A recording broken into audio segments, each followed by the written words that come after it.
The disappointment over the loss of Kanui was topped by even greater frustration. Dr. Thomas Holman refused to share the rewards he received for his medical services from chiefs and sea captains with the mission family. This was not a good idea because the American board had paid for the boat trip and for the tools he used, and also had helped out paying his teachers. The story of the Holmans is one sore spot in the early years of the mission. Even on the Thaddeus, they were not sure that the two Holmans had the proper unworldliness of spirit. All the missionaries on the Thaddeus had come pretty much penniless, and there was a rule of common stock among them, to share all resources for survival in the islands. The Chamberlains sold a farm before they came to Hawaii and took that $5,000 and gave all of it to the American Board of Commissioners for Foreign Missions. Sybil Bingham had a patrimony, as she called it, of $800. Since she was an orphan, both her parents were dead, and she had a little bit of money. She gave it all to the mission. The missionaries did not draw salaries. They lived at a subsistence level only on the charity of New Englanders, everyone contributing a little bit every Sunday to the mission box, which then filled the coffers of the ABCFM. By order of the King Liholiho, the Holmans and the Thurstons stayed on the Big Island in Kailua when the rest of the mission family sailed on to Honolulu. There were reports of squabbles between the two families over soap and over drinking water. Dr. Holman and Mrs. Holman in particular didn't fare too well in this kind of society, and so they left after several months. By 1821, the Holmans were on their way home. Thomas had been excommunicated from the church, and Lucia Ruggles Holman had been suspended from the church. Now the mission was without a doctor, and it took 2 years until the next missionary physician arrived, Dr. Abraham Blatchley. With the second company in 1823, he would leave after 3 years, totally worn out. The ministers themselves kept giving medical help where they could, since most of them had had some basic training, and they had no choice. The lack of physicians was constant. Garrett Judd arrived in Hawaii in 1827 with the third company of missionaries, and he was extremely busy for 15 years, until he resigned from the mission to serve as political assistant to King Kamehameha III. Ka'ahumanu and other chiefs personally wrote to the American board to ask for more support for the mission. Chief Kuakini, for example, wrote in 1828, "I shall always love the missionaries and take care of them." King Liholiho was supportive, but personally he did not fancy the new religion. Keopuolani, Liholiho's mother, was fascinated with Christian lore. It was her high-ranking status that Kamehameha had to remove his loincloth in her presence. He had what was called a kafuwahi, which means a kafu of choice. And with the kafu of choice, what he could do was choose whether to present himself by prostrating himself in front of her or sitting in front of her. So it's up to her to accept or reject. For many islanders, she remained one of the last icons of the old ways. Now, when the kapu system was in place, there was a very rigid kind of a system that was so tightly connected that everything you did affected the society, affected the environment, affected the crops, affected the fishing, affected all kinds of things. And if somebody broke a strand of that connectedness, then among certain thinking at the time, then that put everybody in danger. They did have a system for, it wasn't cleansing, it was a ritual harmonizing at these places that were called places of refuge. And if someone could make it there, then they'd go through some rituals which would put them back in harmony with the community, with nature, with the universe essentially, and then they could go back out into the community with no harm. It is exactly as God commanded the Israelites to build the cities of refuge. If you committed a crime, if you got to the city, you could live there, you could live your life out without any problem. Exactly the same in the Hawaiian society.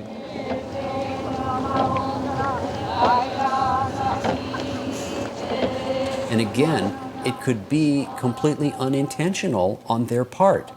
that something that they did completely unknowingly might bring upon them this destruction.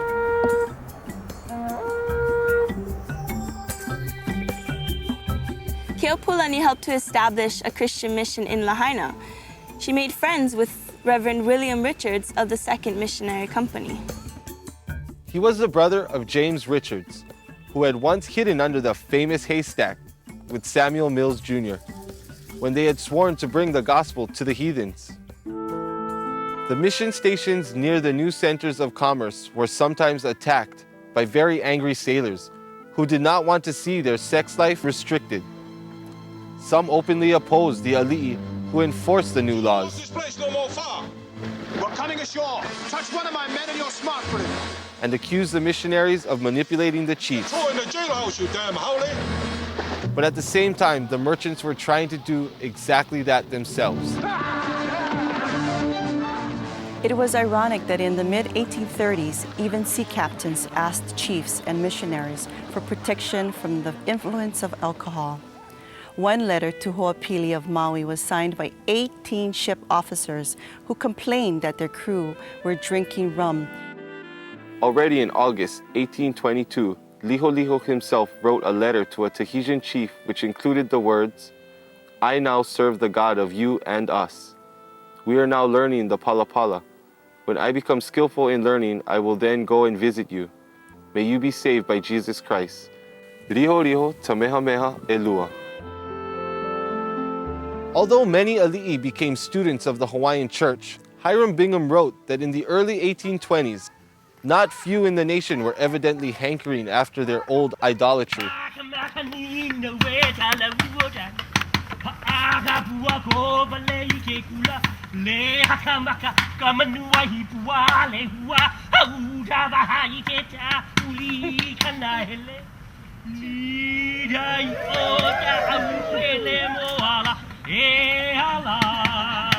And yet the modern times were very present. In late 1821, the old ship Thaddeus, now owned by ali'i, returned from a trade tour to Kamchatka, and this was mentioned in another ship's journal. And it simply said, one sentence in that journal was, the Thaddeus has returned with 2 reindeer and a white bear. And I just crack up picturing a polar bear in downtown Honolulu in late 1821. And to me, what this shows as well is the desire of the chiefs not just to live in their conventional society, but a immense curiosity about the outside world and the desire to bring that to the Hawaiian Islands.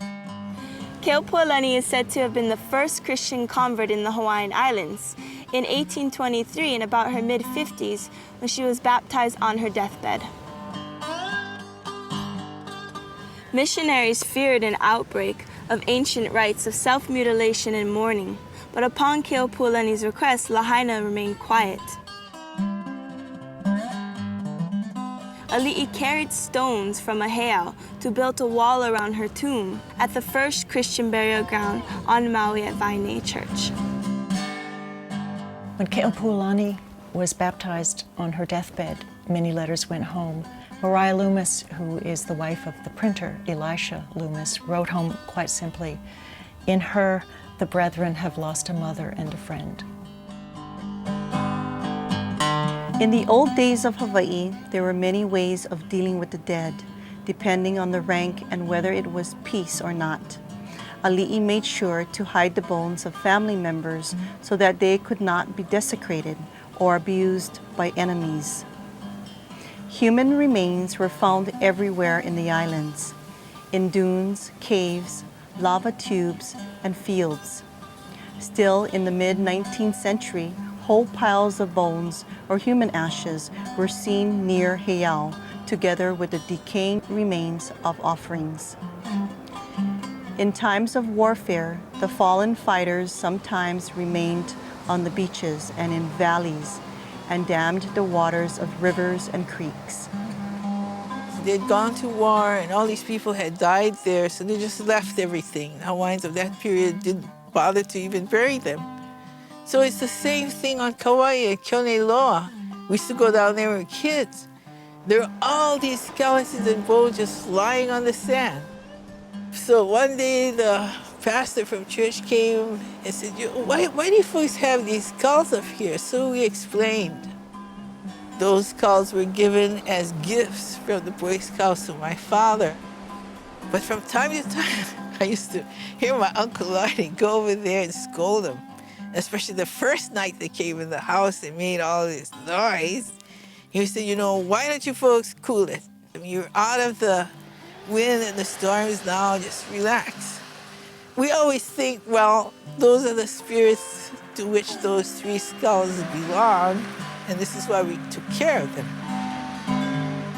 Other people would see them and pick them up. Then, towards the end of her life, my grandmother hired a kahuna to come and take care of her, so he did. And after she died, he took those 3 skulls and burned them. In the 19th century, new Christian ideas about the significance of earth grave sites spread, and some high chiefs reburied ancestral bones in coffins. After the death of his mother, King Liholiho traveled to England with several chiefs. Bingham wrote about Liholiho leaving. That parting scene was touching, even to strangers, and particularly to us. Upon leaving, the king recommended to his people attention to the instruction of the missionaries.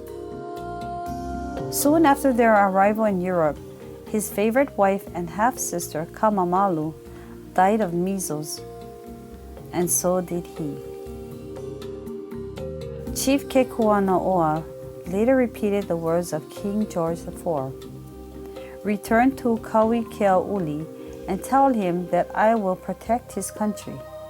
To any evil from abroad I will attend, but the evils within the country are not my concern.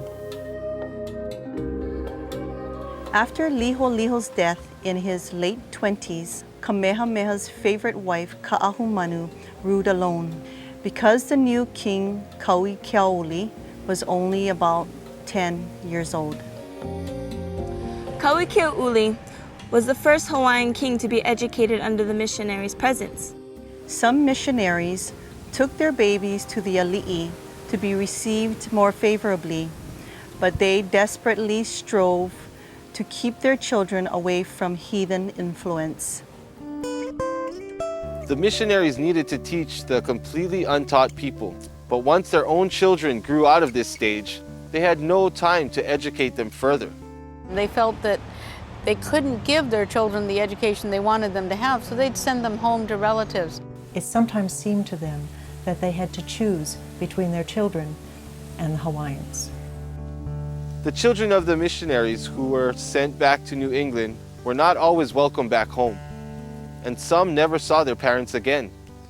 Some came later back as missionaries themselves. The Thurstons were sort of by themselves in Kailua for a while, but they decided early on that they would teach their children themselves, and that since all the people around them were heathens, which to them was something they had to correct, they decided to keep the children separate from the Hawaiian children. That was pretty difficult to do, and the children grew up knowing how to speak Hawaiian in spite of their parents' efforts. Many mission children spoke Hawaiian before they spoke English, and they perfectly mimicked native behavior, which shocked their parents. Puritans believed that young children needed to be converted like everybody else, and physical punishment was, well, usually done. There is that anecdote of a mission baby in Hilo whose first words were kiss and stick. Some mission children were pampered though, even had Hawaiian nannies, and grew, quote, fat as a chief, wrote one missionary wife. I don't think there was a lot of play. I don't think there was a lot of frivolity. But warmth and humor and affection, probably a great deal. In later years, the missionaries began to build schools for their own children, and there were enough children that it made sense to do this. Some missionaries accepted native treatment, like Lomi Lomi, and some loved to swim in the ocean. And one story directly related to the ocean has legend status. During the voyage of the Pioneer Company, a big shark showed up. The cry of alarm goes out. The shark had been swimming around right well, and these people were swimming. And Humi fashioned a noose, and he lay himself out over the bowsprit and wrapped his bare feet around the bowsprit, took the noose and lassoed the shark. And a big tradition in Hawaiian is that a lot of the ali'is would catch the mano, which is the shark. And Humi, not having to be trained in the ali'i nui status to catch a shark, he actually caught a shark. And sharks are well-respected animals in old Hawaii. Well, for the missionaries, when they saw this, for them it actually showed that God guided them against evil. Some of the similarities between Hawaiian culture and the missionaries' imported culture become clear when we talk about the school examinations, because the hula, of course, required a great deal of discipline and a group presentation, and that's exactly what these New England school examinations were requiring. Ali'i Ka'ahumanu was among the 500 students who came to prove their literacy in spring of 1824 at one of the public examinations. She wrote on her slate, "I am making myself strong."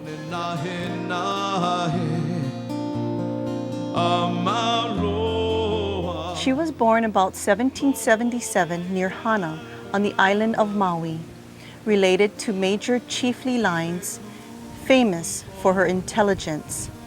And Kamehameha, in his 40s, took her as a companion when she was still a teenager.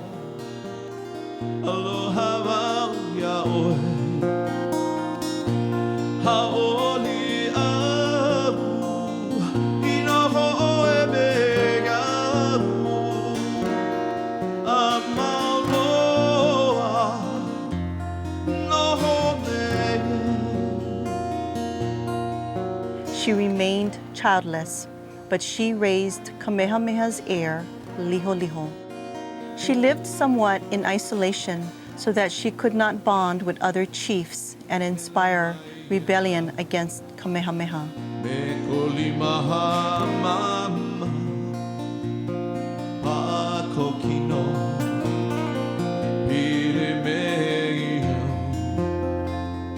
Captain George Vancouver described Ka'ahumanu as one of the finest women he had ever known.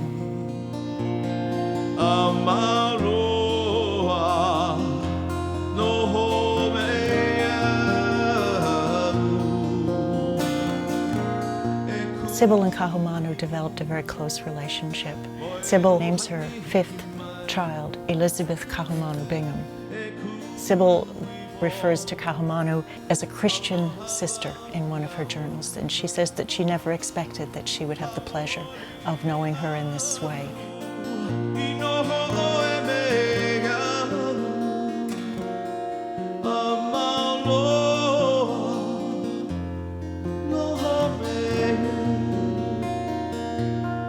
Chief John Adams Kuakini, brother of Ka'ahumanu, supported the missionaries from the beginning.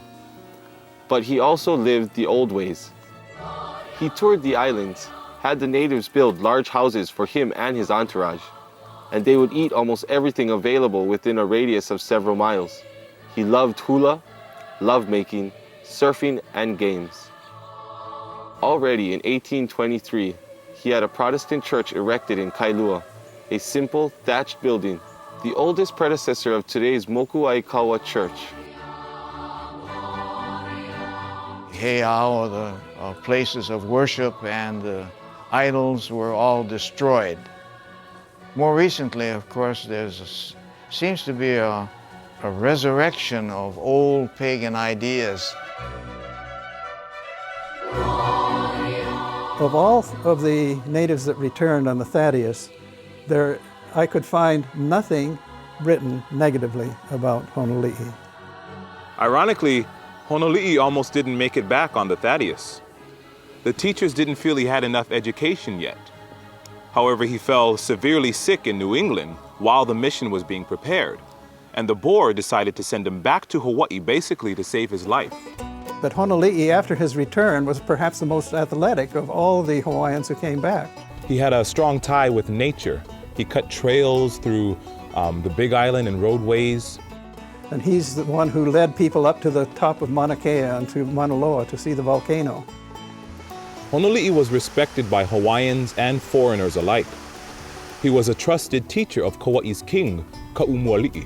He spent quite some time with the Whitneys in their Waimea station and helped with all kinds of missionary work. Honoli'i sometimes worked in the sandalwood harvest. He had at least 2 wives. One of his wives caused a big uproar in the missionary community. She got up and preached, a domain specifically reserved for ministers. Just like Honoli'i, hopu was very much in demand during the first years of missionary work. Hopu lived with the Binghams for a while in Honolulu, but then moved to Kailua Kona to live with the Thurstons and help them out. And also to take care of his ailing father, who actually, when Hopu's father died, it may have been the first Christian funeral on the island of Hawaii. He had students coming and he taught them as best he could about the Bible. The missionaries would write things down. Hopu was one of the main ones to correct their grammar and help them establish the alphabet and the early writings which would allow them to translate the Bible and other publications. Hopu's marriage to the native girl Delia was a big event, and it was probably the first time that a woman commoner was seen wearing a Western-style bonnet and a dress, a handmade dress, at a Christian wedding. There still was a man who was not happy about the reign of Ka'ahumanu and Kalanimoku after Liholiho's death. And that man was Prince George Humihume Ka'umuali'i of Kauai. Humihumi began to find the Hawaiian ways much more attractive than the Christian ways. He began to dress like the natives, eat like the natives. They even lamented that he ate his raw fish and poi just like the heathen. But he enjoyed reverting to the land and the culture that he had been deprived of since his childhood. Humihumi was a musician. They had given him in Cornwall a bass viol, and he became quite proficient on the bass viol. And the accounts of the early landings of the missionaries, even in where they met Liholiho on Kailua Kona, when they brought them aboard the ship for exposing them to a prayer meeting, he played the bass fiddle and they sang hymns.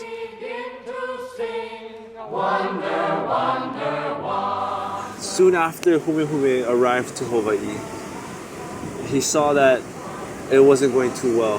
The situation with the foreigners coming and just the influence, it wasn't going too well. So he resorted to experimenting with alcohol. He even did a shipwreck and caused a lot of debts for his father. He got into sandalwood trading, tried that out, and then that didn't work out. So that's what caused the debts for his father. But aside from all that, during this hard time for him, he tried his best. Hiram Bingham mentions the size of a chiefly retinue in his progress reports on mission work. Having just begun to read, Ka'ahumanu embarked with her husband and visited his islands with a retinue of some 800 persons. The husband at that time was Ka'umuali'i, king of Kauai.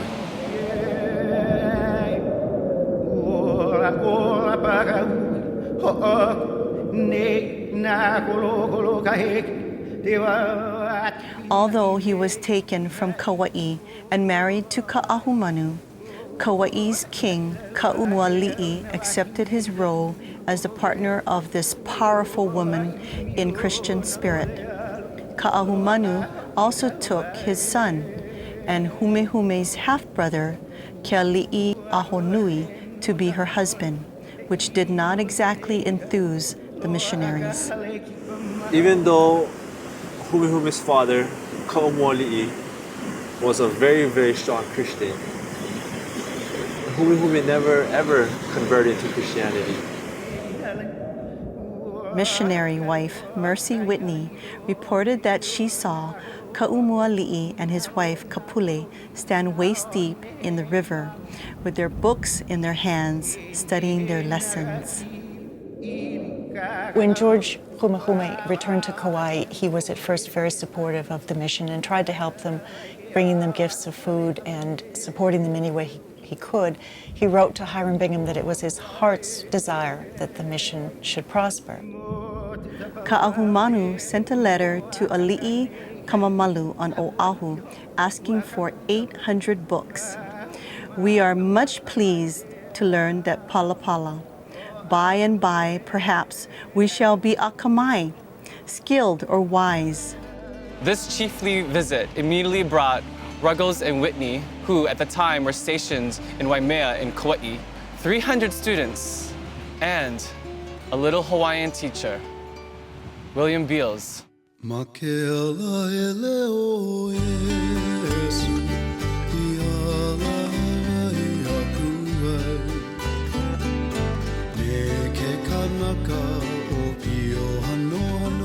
William Beals wrote to his foster mom, "My very dear Mrs. Bingham, I long very much to see you. I am in hopes I shall see you in a couple of months. You might be pleased to hear I have a school twice a day. I have 35 scholars, boys and girls, and the remainder of the time I take to teach the king and queen." His letter further mentions his love for John Honoli'i and his travels with Ruggles and Whitney to the island of Ni'ihau as a teacher. He quickly fell ill one day of a liver complaint and died. When Ka'ahumanu, Ka'umuali'i, and other high chiefs of the island attended the Christian funeral of this little Hawaiian hapahaole, the sad occasion was the day of triumph for the Christians, for it showed the change of chiefly attitude in their presence of a funeral for a commoner.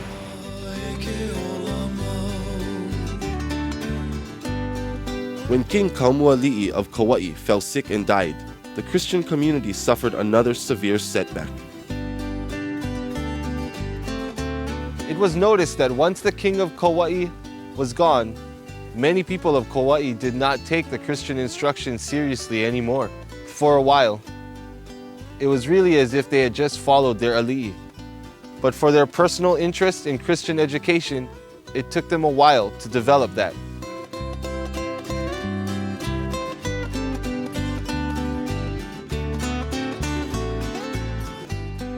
Ka'ahumanu took the body of her husband, Humehume's father, and instead of bringing the body to Kauai, where he really should have been buried, she took the body to Maui to bury him on Maui. And Humehume missed first the services in Honolulu, where he died, and missed the burial in Maui. And it was a very embittered Humehume who finally returned to Kauai with very little love for Ka'ahumanu or the rulers of what he called the Windward Islands. He felt that Ka'ahumanu did not respect his father's wishes properly after his death, and he challenged the chiefs regarding the land rights on Kauai. He inspired a rebellion. The breakout of war on Kauai, it was the news of the day and everybody was writing about it. Every single missionary wrote a little sentence or so in their journal about what was going on. And very quickly, Humehume becomes portrayed as someone who does not deserve rule and does not have the character for rule. And there's one journal entry of a guy named James Honeywell who wrote, in fact, that George distinguished himself in 1824 with his attacking of the fort. Just one journal entry which seems to stick out in a different light than what everyone else was saying. James Honeywell had been the supercargo on the Thaddeus, and he would later be the founder of one of the so-called Big Five, the most influential businesses in Hawaii of the 19th century. Humehume's rebellion actually failed because Kalani'amoku's forces came to intervene in Kauai's situation. He and his wife, Betty, and his daughter escaped on horseback, and they fled into the hills, even though the horse was eventually shot out from under them. Betty and the child were taken back by Kalani Moko and protected. But the search was on in the wilderness of Kauai for weeks to find Humihumi. But eventually, Humihumi gave up and took this bamboo full of rum, lied down on the pathway, and just got drunk. And then soon after, he got discovered. Kalani Moko, interestingly, as Humihumi was brought before him, disheveled and ready to be executed, took off his feather cape and placed it on Humihumi and said, "Live." Even though his life was spared, his spirit was broken. And so he lived in Honolulu for about a year. Until finally, in May of 1826, he succumbed to the raging influenza, which was killing off many of the Hawaiian people at that time. Hiram Bingham comes from the church to read one scripture about dust to dust, and you will return. There's no marker, no known place where his grave is today. Samuel Whitney wrote about him. We cannot but weep over the folly of one whose rank and talents might have secured to him the station to which he aspired. Humihumi had it all. He had the education, he had the personality to become king. Even the missionaries wrote about him that he was a man of uncommon talents.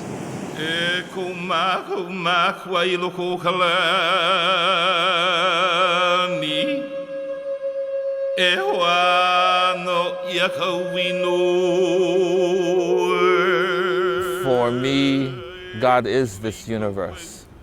And so within that universe, there are many names for the stars. There are many names for these cloud formations, for this earth. And that's all part of that God, both male, female, which is so an unchristian thought that it's not funny, but it's okay. That's part of the Hawaiian reconciliation, that there has to be balance.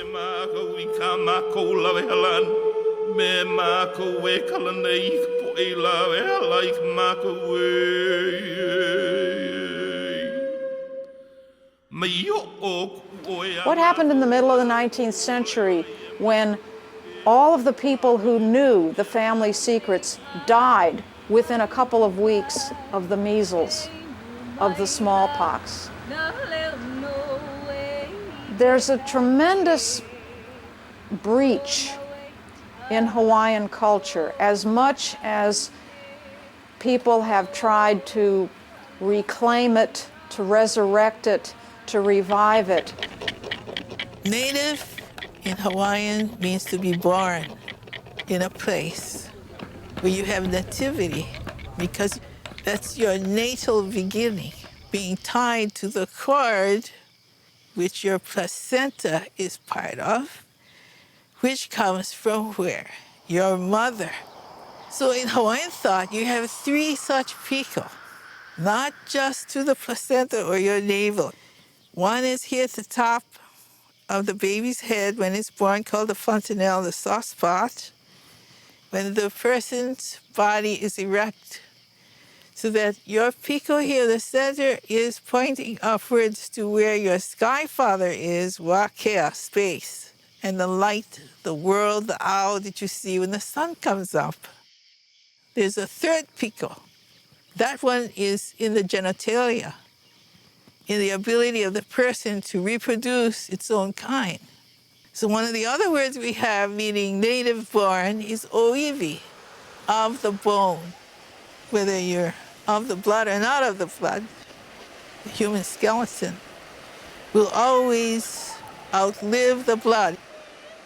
Aya kaha ola ina keiki mai na kupuna mai. The breath of life that is instilled in our children comes from our elders and our ancestors. The kupuna is the wealth of knowledge, is the storehouse, is the keeper of the family tradition.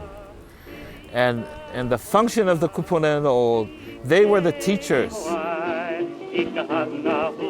In the old days, it was known that Akua and Amakua together gave a person certain skills. For example, to master the ocean waves.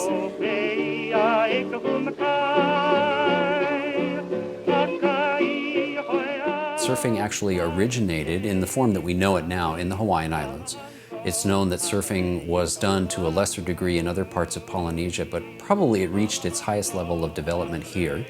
And in the 20th century, it spread throughout the world to become an international sport in the 21st century.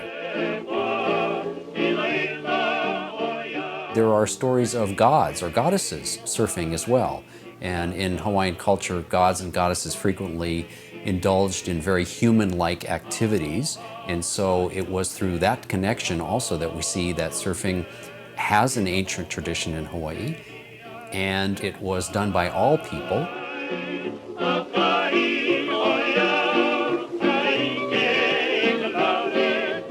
Queen Ka'ahumanu, for example, was a great surfer.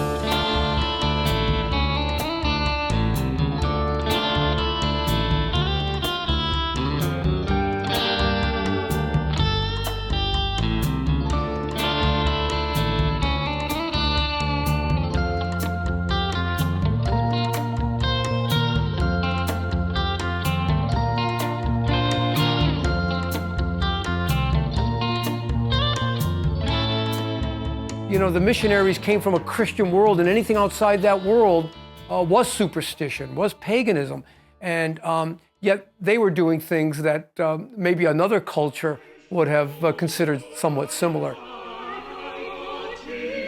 Before the Civil War, the biggest killer of adult Americans here in New England was tuberculosis. It was then called consumption, and it was devastating. Before germ theory, they had no idea how these diseases were transmitted. One theory was that the dead family members who had died of tuberculosis may have remained undead in their grave and were capable of leaving the housing of that grave, feeding on living family members, and hence spreading the disease. We do have at least 20 accounts in New England where family members went into the graves of their loved ones, their deceased loved ones, do certain rituals and rearrangements that would make them dead. For Hawaiian Christians, Jehovah was another expression of Io, or Wakea, or Kane, or by whatever other names the supreme force was known. The human being and life doesn't come from human beings. It comes from another source greater than we are. The English term God is based on Sanskrit and Old German roots that can mean to invoke or to water, which is in many languages an allegory for nourishing something to grow or replenishing life force. The biblical terms translated as God are rather descriptive, like the superior one will provide, everlasting, or all-seeing supreme. An ancient term from Hebrew tribal lore appears frequently in biblical text, interpreted as God, Elohim, describing influential forces in nature living in all things and beings. The term Jehovah is a reconstruction of a name that appeared in visions to the biblical prophet Moses, and that was lost because nobody used it for fear of desecrating it. Jehovah Rophe, for example, means the superior one heals. Kane Ikapule means Kane in the prayer, wrote the Hawaiian historian Samuel Kamakau. In a deeper translation, it talks about the supreme power which can be called upon. Maiola, the akua of medicine, expressed the experience that humans can get sick and they can find or make means for healing. We have certain medicines we take, other people don't. Certain prayers we offer, they don't. What is your foundations? What is your foundational beliefs in this creative force that you acknowledge? No matter what name you might call it, no matter how you perceive it to be. Kui ka loa'a, ku in the prospering talks about achievement and that it always depends upon one's own inner spirit. Lono kina'u, Lono, who discovers faults, tells us that the conscious mind has functions to analyze and to correct things. The different family traditions in Hawaii relate to our ancestors and which level of reality they dealt with. Creation myths, as well as all the stories about Akua, have several layers of meaning. For example, a chief who was known to have ravaged the vegetable gardens of Kane may just stand for a situation where new immigrants arrived with their new crops and became rivals to the locals and their ancestral staple plants and customs. Let's not forget, the spiritual leaders of Hawaii have always been of various origins, but not one tradition or cult ever really embraced all communities. It's kind of like that worldwide. Nahiane'ena, she was the daughter of Kamehameha and Keopuolani. She was dedicated to her ancient ways and customs and her traditional way of living. In order to perpetuate this very royal and high chiefly lines, she would have to intermarry with her brother. And so she had both the old chiefs who were anti-Christian faith at that time, who were trying to influence her back into the old ways, and then the missionaries who were educating her and trying to influence her in the Christian ways, and it really tore her apart. She often went to her trusted teacher, Reverend William Richards, to seek shelter. So when she married her full brother, Kauike'uli, in the old ways, Richards was devastated. After Nahiane'ena and her infant son passed away, Kauike'uli spent years mourning. Now, William Richards focused his attention on supporting the young king. Later, Kauike'uli developed into a beloved leader dedicated to the welfare of his people, with his new queen, Kalama.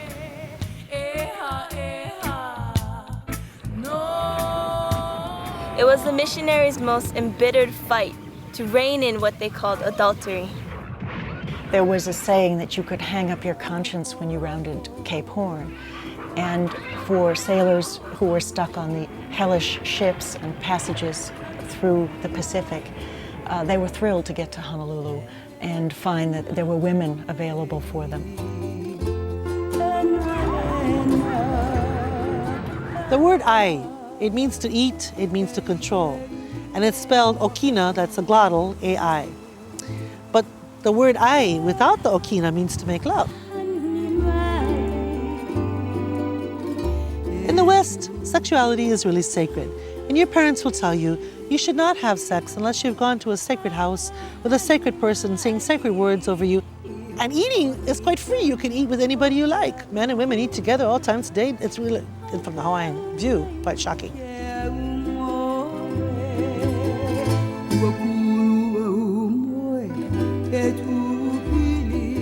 When a man and a woman were having sexual relations, a man would give gifts to the woman. Tokens. They were seen as tokens that they had had a sexual relationship, especially if it was a higher-ranking man and a lower-ranking woman. When a sailor gave the Hawaiian woman buttons off of his clothing, the Hawaiian woman understood it as a gift and a sign that if she had a child, this would be a child of these chiefly foreigners. Many of them had what they called, euphemistically, temporary wives. Maria Loomis's journal one day stated, "The village is almost overrun with runaway sailors." One of the things the missionaries did was to insist that if somebody had sick people on the ship, that the whole ship not be allowed to come on shore. And later on, this was one of the things that made the whalers and the tradesmen very unhappy, because they didn't see the damage to the Hawaiians. How can you do this? to these innocent children? Have you no mothers at home? No sisters? May God in his mercy forgive you. So foreigners bashed the missionaries for interferences in their love life. But after they left, it was the missionaries' job to take care of the fruits of this love life and of the mothers. As the young men came back with the missionaries and tried to help them spread the gospel, they came in for the same kind of attacks that the missionaries themselves did. There's one anecdote where a seaman comes to Hopu in the street with a pair of shears and threatens to cut his soul out. Just like the other native assistants, he was given mock names. Hopu had problems first with drinking.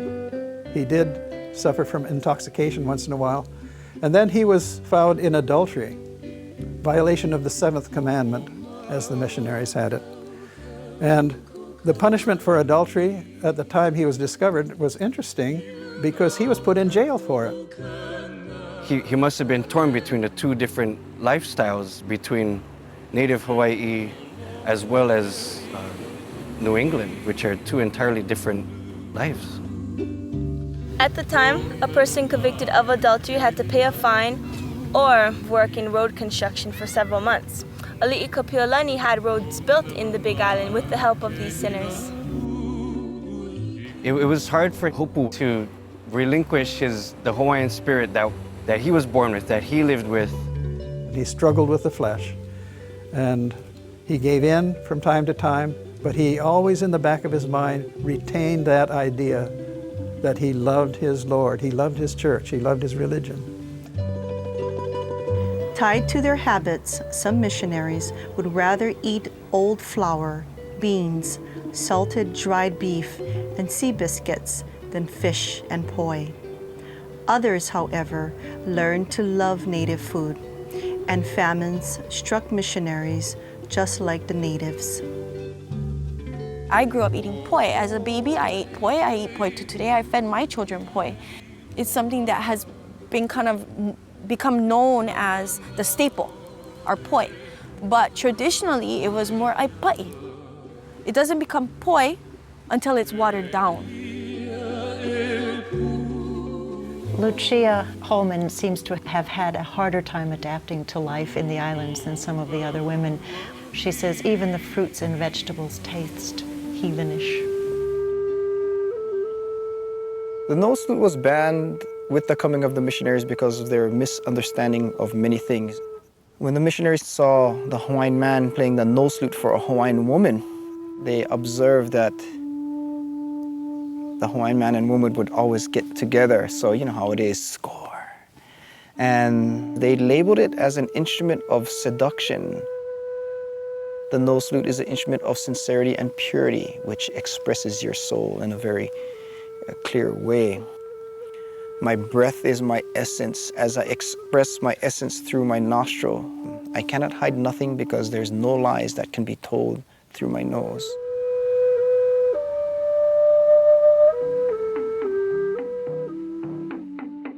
But many missionaries learned things Hawaiian. Elijah Loomis' journal states, "Yesterday and today I have been engaged in making beer and vinegar from a root called tea, which grows plentifully in these islands. It is most sweet of any vegetable I have ever tasted. The juice is nearly as sweet as molasses." For New Englanders, hard work was sacred, and they intervened when they saw that in some communities, traditional occupations had been given up. The Hawaiian historian Samuel Kamakau wrote about the reasons. The uniting of the land had brought about excessive taxation. There was an innumerable succession of landlords, and each used the commoner to further his own purpose. Taxes kept being raised, and the chiefs, even in the 1830s, still demanded gifts. Whatever commoners earned, ali'i could ask that they give it to them. The big ports were the only places where money could be obtained to pay the ever-increasing taxes. Kamehameha I had already created laws to protect the maka'ainana from reckless chiefs. No big feasts were to be held anymore at their costs, and nobody should be forced to go to work in some other part of the island. and the health situation worsened. Garrett Judd's oldest son died of appendicitis while he was away on a trip helping a village with an epidemic, and no one was around who knew or could help or do an operation that might have saved his oldest child. Leprosy may have arrived in Hawaii already around 1789, and it was known as ma'i pake, Chinese sickness. Leprosy patients were brought to the remote peninsula, Kalaupapa, on the island of Molokai from 1866 on, as an attempt to separate them from the still healthy people and save lives. Kalaupapa has its own famous history, from the time when it was a settlement of desperate outcasts until decades when it was a functioning community with its own subsistence economy.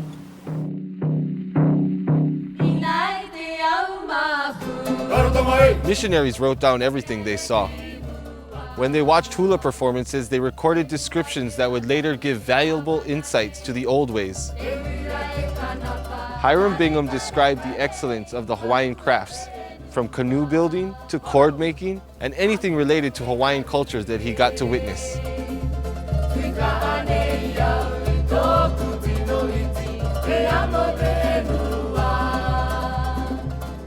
Polynesian tattooing was one tradition that was spread by sailors who learned it from islanders.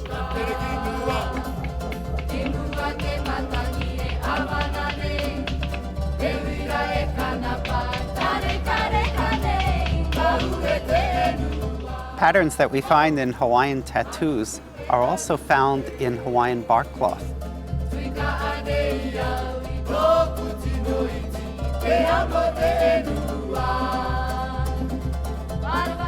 The tattoo could at times have motifs that relate to their aumakua, or they may also be related to significant events in their lives. Elijah Loomis's journal tells about one of his visits in a village.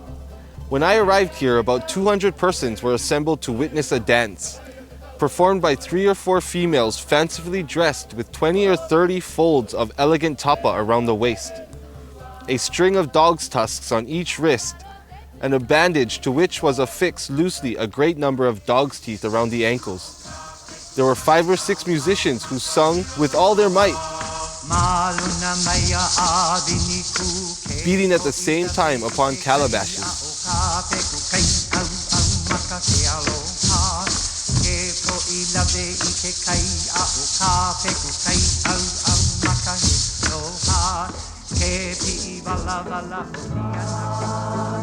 Hiram Bingham wrote about the first printing in the islands.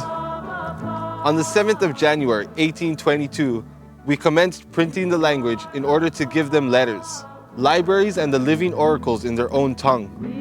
A considerable number was present, and among those particularly interested was Keaomoku, Governor Cox, who after a little instruction by Mr. Loomis, applied the strength of his athletic arm to the lever of a ramage press.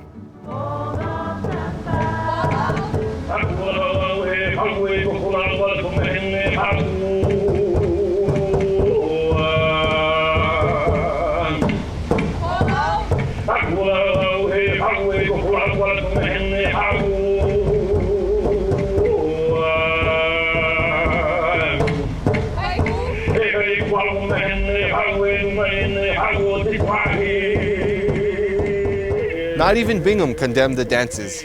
Since some appeared thoughtful and modest to him, he was determined, however, to fight any drawbacks into heathen idolatry.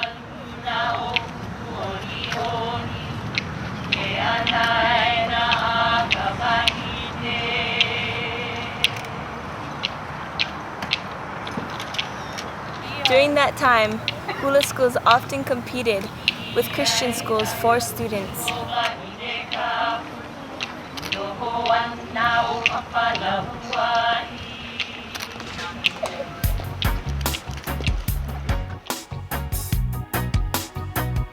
The missionaries saw it as righteous behavior to spend the Sabbath praying and not working. Hawaiians have a traditional term for the right way or appropriate behavior, pono. Being and walking in a manner of pono is always being appropriate to those things which are sacred. Hula was an ancient way of achieving a place of pono with nature and the leading forces of society. In every culture, there's good and there's bad. And there was good and bad in Hawaiian culture as well. But the hula, in perspective to the missionaries, they thought, after hula, everybody ran out and and had an orgy. I'm not sure what they thought, so they tried desperately to stamp it out. They came and they criticized many of the Hawaiian customs, certainly the hula. They criticized burial customs. They criticized all sorts of habits.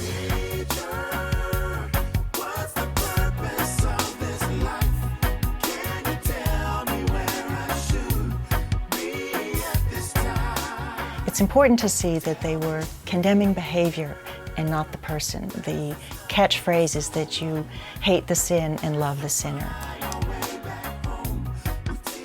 When the Whitneys put their 2 boys on the ship, their father wrote to them a little bit later, "There were persons in New England who could help you. We stayed to help the Hawaiians. Remember, their souls have been purchased by the blood of Christ and are equal to yours." So when the missionaries first arrived, they were not welcomed with open arms and immediately began preaching. They were tested. The Hawaiians wanted to see what these people were really like. And they were not about to go back into a rigid kapu system of any kind. Ka'umali'i had invited his guests, Honoli'i and others, to a huda dance, as he wrote in the letter. And Honoli'i told him that it was wrong to have huda, especially on the Sabbath. And Ka'umali'i told him, huda on Sabbath, maybe not next time. Hula is big around the world.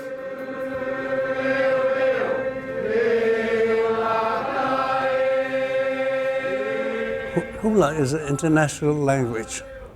Hula is how you feel.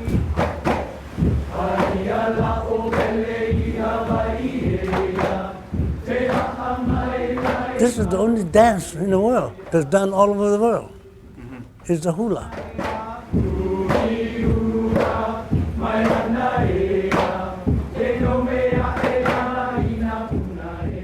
Theories about the origins of hula are rooted in many legends. One, for example, suggests that people used to come together to prepare the taro patches for planting. The treading of the ground to make it watertight was done together with storytelling.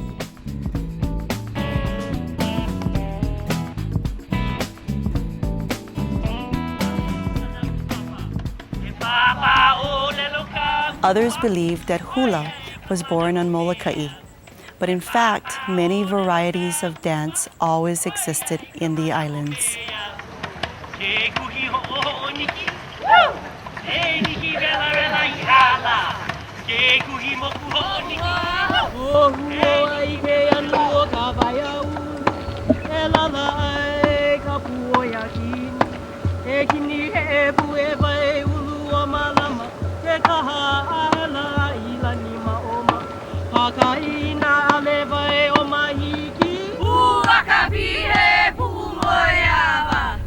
At the time when the missionaries arrived, they saw that new forms of hula were performed for the foreigners in the grog shops, and many natives did not approve of this. A great part of the hula was an art form in sacred rituals, religious rituals, so to speak.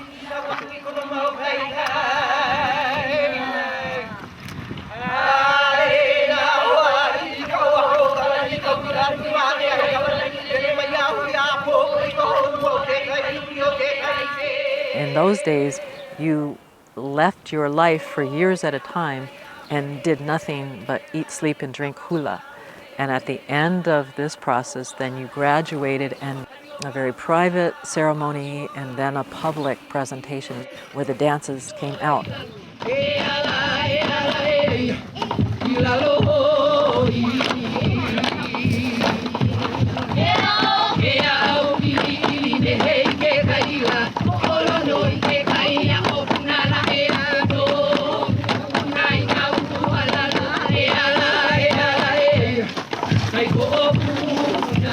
But there were just as many hula that was used for fun and entertainment, written in honor of places, of people, of body parts.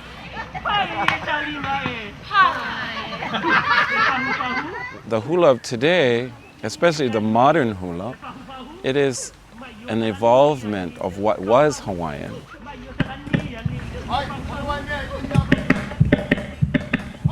When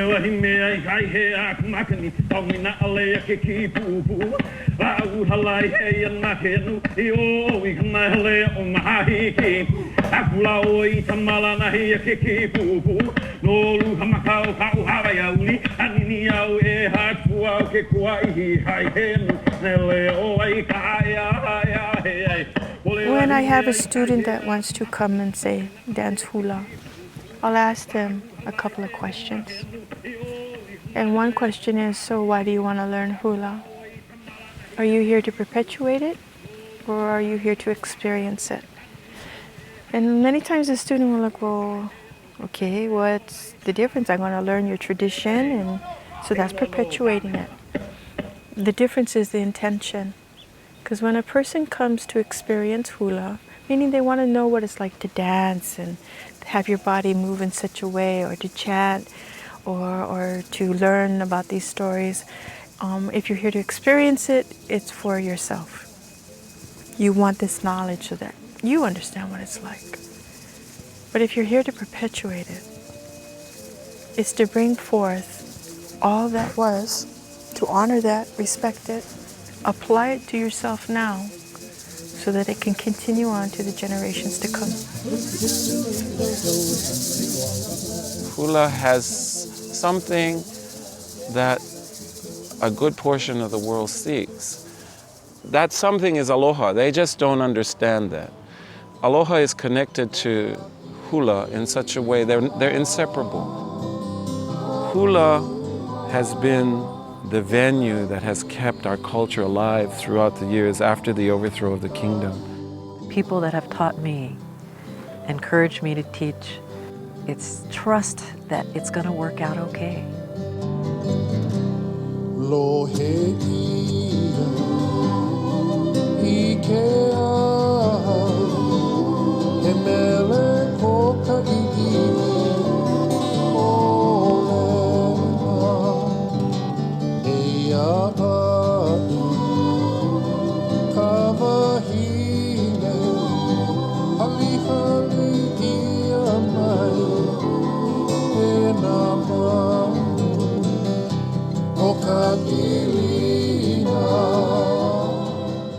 The old word for hula is ha'a. And interestingly enough, the word ha'a means humility.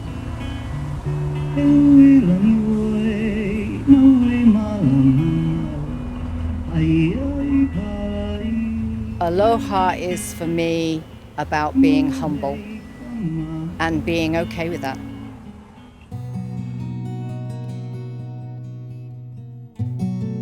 Aloha means, to me, it means togetherness, not with just myself, but with everybody. I find that the more I'm reminded of aloha, the more I'm reminded that we're all one. Before, aloha meant just hello and goodbye, because there are so many Japanese tourists coming to Hawaii, and I was one of them. Aloha means to me, we are one. When you aloha from the inside out, from top to bottom, and everything. Goodness, badness, all of it, all of it. You cannot just aloha something for now and then see you later. That's not aloha. Aloha is a word that brings vibration to the self. Aloha is a life force, and it is recognizing that life force in all ways. Within the culture, there has been preserved an appreciation of the process of life itself. It's not about, learning the deepest rituals of every indigenous tribe. That's a cultural thing, and it's not what it's about. It's about finding a common core belief that we have to come back into balance with nature. Our entire world is sacred. It has to be. It allows us to function as human beings. And if you don't think that that's sacred, without air to breathe, there is no life. And this makes me feel good, knowing that the students are coming from the rest of the world, you know, way out there in the mainland. They're all calling the island to want to learn. There's a quality of spirituality that is asked of you now. It's not about just your physical attributes. It's not about this voice that you may have. It's about now a connection, a spiritual connection. And are you willing to allow that to come forth? There were kupunas that said that they were told not to do this as a child.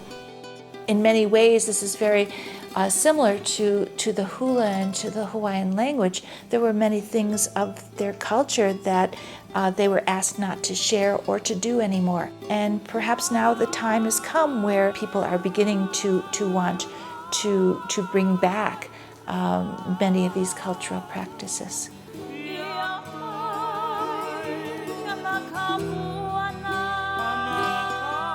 I've trained a lot of people. I've taught a lot of people.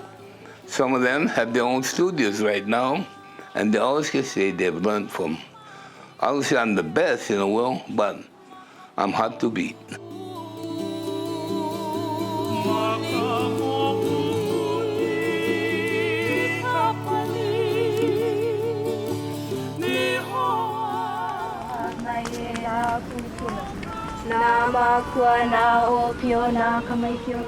We want to know what we knew, but somehow lost along the way. It's still possible to grow fish. We feel so blessed for some of these secrets, the local ia, to reach our hands, us young Hawaiians.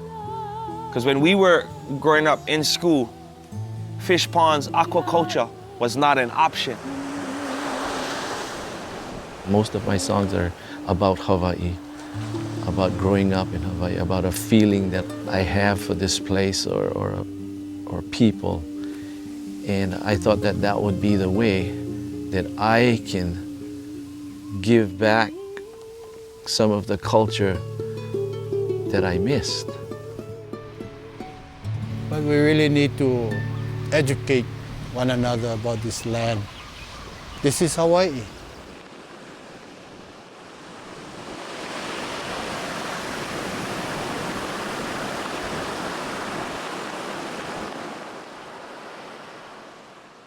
In 1824, a major event greatly influenced the progress of Christianity in Hawaii. Ali'i Kapiolani studied Christianity with Thomas Hopu and Samuel Ruggles. She toured the Big Island to spread the news, the good news of Christianity. It was this major event that she stood at the edge of the Hale-Ma'uma'u crater, demonstratively talking about Christianity. She threw stones into the fire pit of Pele, fire goddess of the volcano, and ate forbidden berries. This is a very personal matter for Kapiolani. During her youth, a very personal favorite attendant of hers was killed when she herself had broken a kapu. The responsible kahuna later explained, it was the power we saw over the minds of the people to influence and control them. It was later reported that Kapiolani cried out, "Oh, why didn't the missionaries come any sooner?" I mean, Christianity has some good things to offer. I think the doctrine of compassion is the most important. I'd like to see it practiced more by Christians. Businessmen kept striving for political positions, and missionaries and their descendants also took efforts to remain close to the king. They were told that they were to aim at covering the land with schools and churches and with civilized life, but at the same time, they were told explicitly not to interfere with government or meddle in politics. They worked through the monarchs because Hawaii was a monarchy, and if you wanted to reach the common people, you had to have the support of the king. When the missionaries advised Hawaiians to change laws, for example, prohibiting prostitution, they were certainly getting involved in the government. The large sandalwood debts of the ali'i brought about the earliest written law. All men and women had to deliver valuable objects to pay for the chief's business obligations, from mats and produce to sandalwood. In 1829, the forests and people were exhausted. That's basically the Hawaiian culture, to give, give, give. And we gave everything away. We gave everything. And I know my brother was the same, and my brother Lucky, you went to his house, if he stared at something too long, he gave it to you.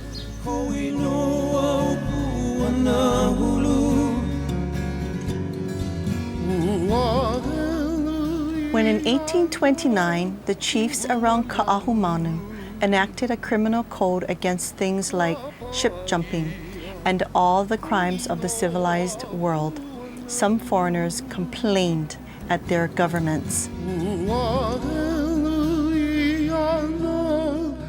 Upon missionary advice, ruling ali'i threatened to reject anyone who would not respect Hawaii's laws.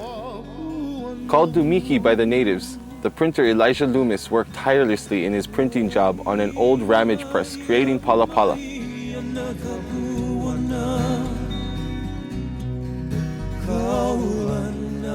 High Chief Kalanimoku often sat with him and watched him work, while they were chatting about island affairs. The first printed Bible passage appeared in a revised spelling book published April 1825. This was John 3 about God having loved the world so much to give her his only Son and grant everlasting life to anyone who believed in him. From 1827 on, the Bible was systematically printed in parts. The worship of idols was forbidden after the abolishment of the kapu system. Mai ho'o manaki'i, don't worship images, was the law. When the Catholics came and proposed exactly that, Ka'ahumanu forbade it and their preaching.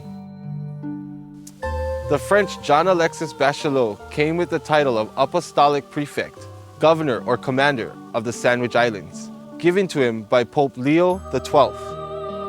The situation became immediately political when the new religious law was presented. The Catholics refused to obey Ka'ahumanu's laws and sided with chiefs who opposed her. The priests managed to stay in the islands for about 5 years before they were forced to leave. In the year 1832, the New Testament was completed in print in the Hawaiian language, and Hiram Bingham presented Ka'ahumanu with the first copy bound in red leather with her name engraved in gold letters on the cover, shortly before her death. In the 1830s, after Ka'ahumanu's death, the Catholics forced their way into Hawaii with the help of a French captain who threatened war upon the government. The King Kauikeauli had no choice than to sign the papers at Cannon Point, an outrage that was later condemned by the world's leaders. You're high above me. From 1840, the Hawaiian Constitution declared freedom of religion, and all kinds of Christian and other religious sects settled down from now on. Are you disappointed? Do I break your heart? I know I've strayed, Lord, and I've done some things that don't make One man who proved to master Christian ideals but never gained the recognition back from his church was William Kanui. Kanui spent many years on many different ships after his excommunication, but one day everything changed for him again. In 1839, he was aboard a vessel. It might have been a whaling vessel or a trading vessel off Mazatlan on the coast of Mexico, at that time called California. The captain sent him ashore to cut some wood for the cookhouse stove. And he was alone on a mountainside, and suddenly a voice came to him from the heavens. And essentially the voice said, "What are you doing, Kanui?" to me. And he looked around and there was nobody there. He dropped his axe and he knelt down and prayed, To him, this was a vision from Jesus Christ. Here is a man who had been an alcoholic for many years and living, what the Christians would call a sinful life. When he returned to the boat, he immediately became a zealous Christian. He ran back to the missionary residence in Honolulu to see Bingham and these people, and he was not received with a great deal of encouragement. About 3 years later, he does appear with Whitney, one of the missionary teachers, and Whitney encourages his being restored to the church. Hiram Bingham mentions Kanui in his book about his residency in the island. William Kanui, after wandering 20 years, has returned to his duty as a teacher. But he never is restored as a teacher to teach in the church setting.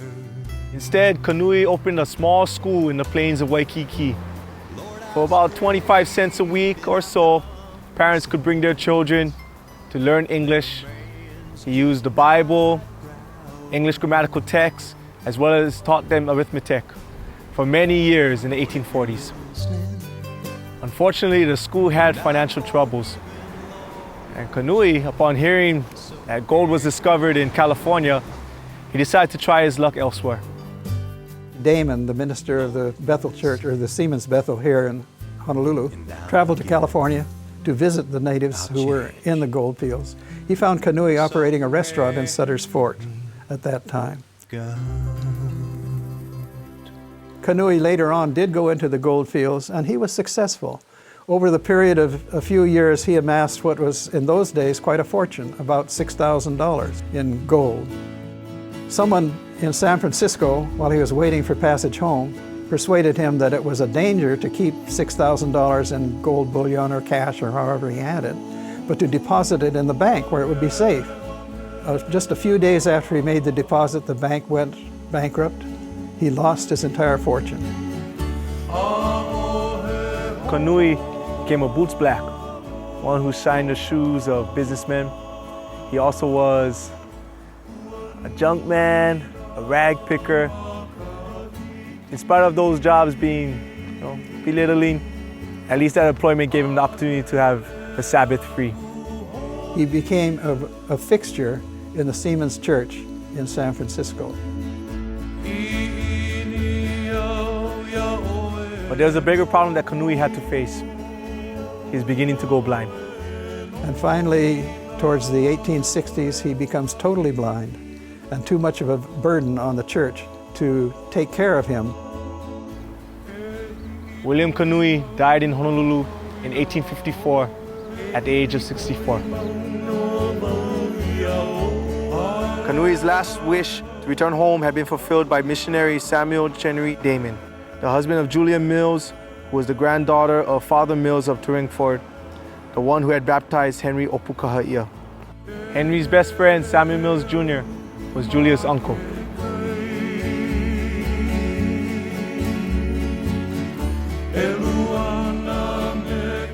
Late in the 19th century, the son of Julia Mills and Samuel Chenery Damon, by the name of Samuel Mills Damon, became the owner of the largest bank in Hawaii and Minister of Finance during the reign of Hawaii's last king, David Kalakaua.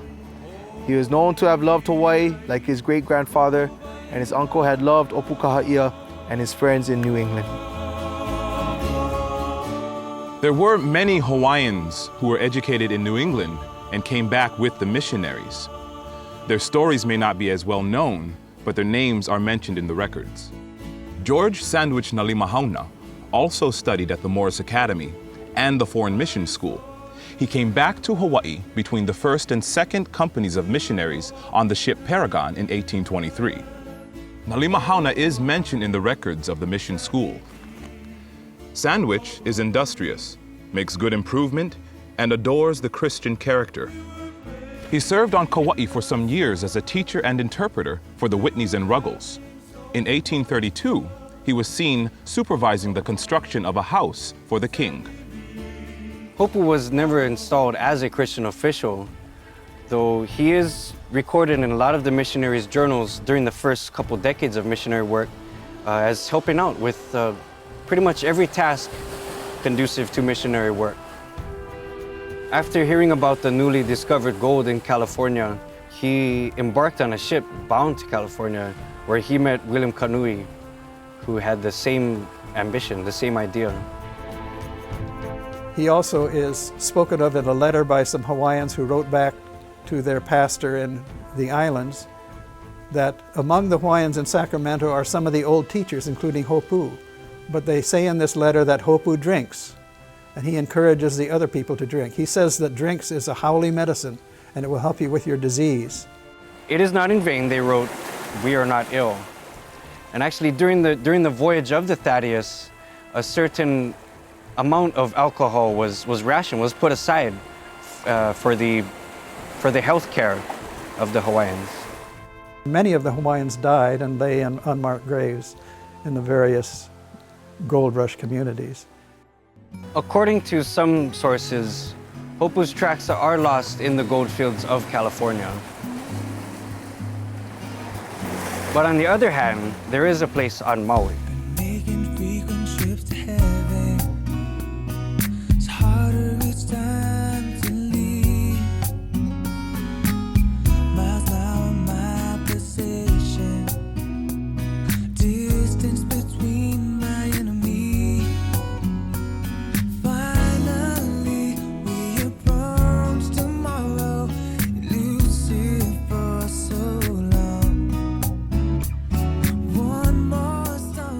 In September 1831, Lahaina Luna Seminary was opened as the first educational institution of Hawaii.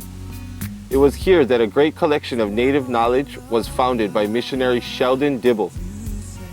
He asked several students to gather information from their elders about topics of Hawaiian traditions.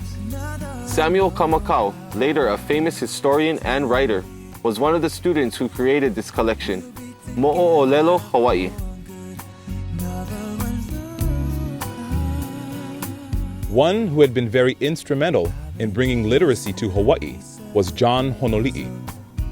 Honoli'i traveled with the missionaries throughout the islands, helping them to learn the language and eventually make a dictionary in Hawaiian, and after that, a written version of the Hawaiian language. He would translate sermons for them and whatever else they needed to communicate to the Hawaiians, and eventually he had a hand in translating the Bible into Hawaiian. Honoli'i often worked together with Tahitian missionaries to teach the ali'i, for example, Keopu'olani. In 1834, Honoli'i still appeared in the records as a guide to the famous botanist David Douglas. Honoli'i is called by Douglas in his diaries as a most trusted friend and companion and guide. Douglas also wrote that Honoli'i would even preach while hiking, and people would listen. They were fascinated by this young Hawaiian's wish to share the gospel. The pastor at Hilo by the name of Goodrich loved the outdoors. He took Honoli'i hunting, and they went hunting for cattle, and they seemed to enjoy going up the flanks of Mauna Kea and the outdoor life. The missionaries had to write Goodrich and said, you're spending too much time in frivolous activity and not enough time in teaching the natives. In the 1830s, thousands of people flocked to church meetings and schools. Some historians say that by 1840, Hawaii was considered officially a Christian nation. From 1841, the Protestant missionaries finally gave preaching licenses to Hawaiians so that they could lead their own small congregations. You can read the letters where they would petition. They'd say, we have 500 people here, 600 people here, and we need a minister. We need someone here. As more Hawaiians were trained as deacons and then later as ministers, some of those needs were met. The first preacher was Pua'aiki, known as Blind Bartimaeus, at Honuaula on Maui. He was a good friend of John Honoli'i. This Bartimaeus used to crawl to the church to get the message of Christ, and it was Honoli'i who took him into his house in Honolulu and educated him. After his baptism in 1825, Bartimaeus was always present at prayer meetings and conferences, and he shared a lot of cultural and historical knowledge with the missionaries. They trusted him completely, and this blind man gained immense influence in the local communities, He told the Hawaiians that only education would protect them and keep the other nations from treating them like little children. Bingham wrote that he himself felt it to be a privilege to sit at his feet while, quote, the language of Christian eloquence was on his tongue. Pua'iki's concerns were well-founded. In February 1843, one British captain forced the Hawaiian king out of office, threatening to fire his cannons at Honolulu. It was Gerrit Judd, once a missionary doctor, who risked his life and restored the sovereignty to King Kauikeaouli with the help of Admiral Richard Thomas, also British. This event proved that the world still did not consider Hawaii modern or civilized enough after 23 years of Christian education. The second preacher was David Malo, later a famous historian mentored by Reverend William Richards. In 1852, David Malo was ordained and installed as a pastor at Keokea on Maui. From now on, more and more native Hawaiians entered Christian services and began to venture out to the Pacific nation as missionaries. Just before the turn of the century, the largest Christian church in the world was located on the Big Island of Hawaii, and people would walk for miles to go to church. All the key aspects of Christianity were in place in the Hawaiian traditions of religious practice. In the Hilo Church records, an entry dated March 21, 1838 reads, "Died this day John Honoli'i, a minister of the Hilo Church. He made a profession of religion in the U.S. and has walked irreproachably in this church. He died in peace." In the mid-19th century in Hawaii, commoners still paid tribute to Ali'i. Still, all the households produced extra items that were ritually given to the chiefs.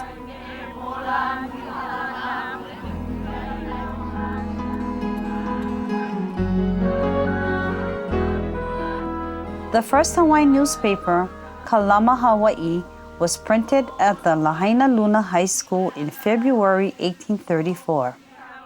And there were 80 newspapers in Honolulu at one time, in Hawaiian. In Hawaiian.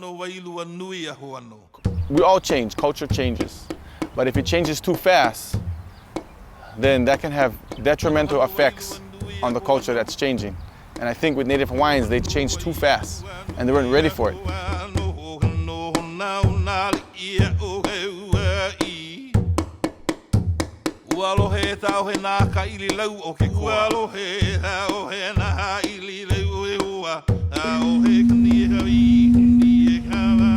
Sometimes there were still makahiki ceremonies with sports competitions, games, and sham battles like in the old days. Makahiki was once the season of harvest, festivities, and tax paying between October and February, mostly on the Big Island.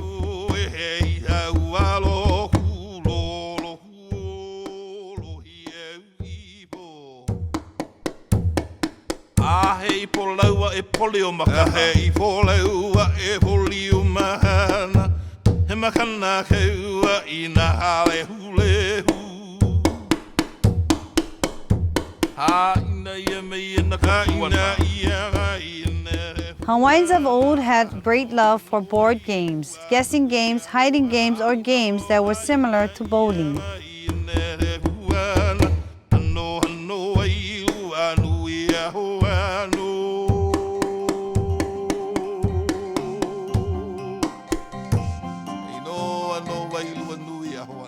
Ho'olele lupe, kite flying, was also a competitive sport where the opponents tried to bring each other's kites down by entangling the lines and other tricks. Ka'ahumanu herself loved to make kites out of tapa or leaves. And kite flying was done all over the place. There are legends about the kites. One has to do with Maui, who flew kites. Now, if Maui flew kites, you know that this has got to be really, really old, because that's one of the oldest figures in all of the legends. And Maui learned how to make a kite that he could go up in himself, so it could carry a man. So this is the kind of thing that was done in the past. Even Chief Kuakini got baptized in 1829. One missionary wrote about Kuakini. In Kailua, one would see gigantic Chief Kuakini, or John Adams. His weight was near 400 pounds. He was governor and lord of all of Hawaii. With an iron will, fearing neither man nor monarch, proud to call out 1,000 men to build a causeway, or a dam for enclosing fish, to cut sandalwood in the mountains, or to build a large church edifice.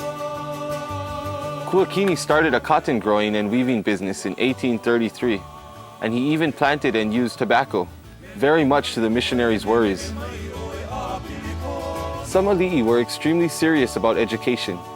Governor Ho'opili, husband of two of Kamehameha's widows, decided in 1835 that no man or woman in his jurisdiction who was unable to read would receive a marriage license. He ordered all children above 4 years of age had to attend school. The situation of the missionaries changed too. From 1842 on, missionaries did receive small salaries, and goods were still sent from the States, but now they had to be purchased out of the salary. Because many missionaries had returned home sick, the board suddenly forbade them to leave their positions without permission. Ironically, the missionaries were all volunteers, and the board's order was a slap in the face to many.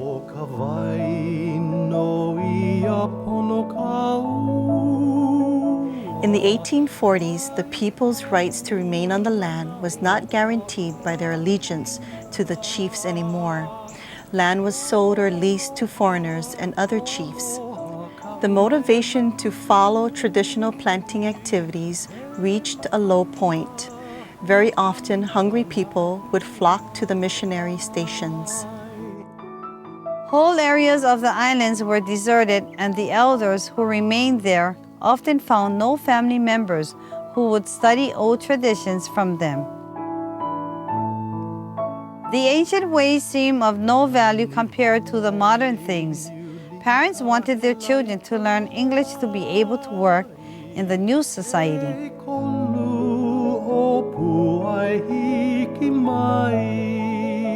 In the late 1830s, a group of chiefs, a group of ali'i, realizing what was happening in the Hawaiian Islands, realizing the increasing amount of foreigners, understood that the next generation of royal children were going to have to be educated to be able to cope successfully with the many outside influences which they knew inevitably were going to come to Hawaii.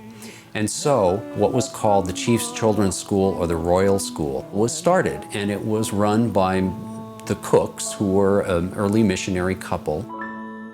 And the ali'i children actually went to live with the Cooks, who were given a huge responsibility to educate these children in a Western American style. John Papai'i and his first wife Sarai also lived there to assist, not necessarily as teachers, but giving support in a traditional Hawaiian style to these Hawaiian children.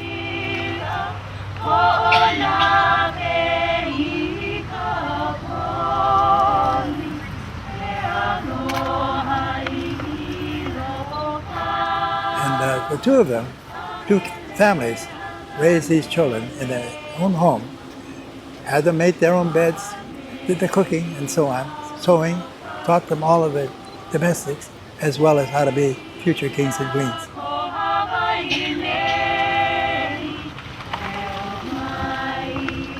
In the 1900s, the word nigga and Kanaka meant the same thing to the European. It became an embarrassing thing. Only if you are influenced by what you're called by an ignorant person who knows you not. If you know who you are, that you are the aka, the shadow of the creator, Kane, then Kanaka means a wonderful thing. At this period in time, how do we regard ourselves on being Native Hawaiian? So, how do we define Native? What is a Kanaka and what is a Kanaka Maoli? So you have a noun being modified by the adjective which follows it, Maoli, meaning true, genuine, real. And in the original language, Kanaka just means human being, male or female. It has no connection to race or being Polynesian. It means human person. A native in Hawaiian thought is someone born on the land in the place of his nativity, which is very much the same in Italian, Latin, French, German, in all the languages of the world. As we speak English, has the same idea. You have nativity in a place, not connected to race. In the telling of the tales, the healing begins. In the sharing of the stories, because it's the beliefs that separate us all. Being Hawaiian at heart shows love in every way, just by talking, just by mingling. Aloha and resource management.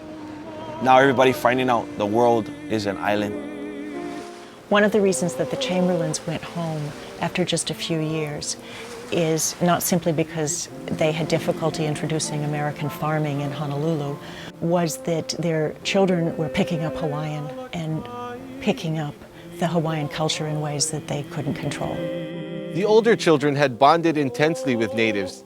Chamberlain had also not received a lot of support by foreign farmers who already lived in the islands, some of whom were Catholics. Nobody lent him tools or oxen. He suffered fits of rheumatism, and the family sailed off in 1823.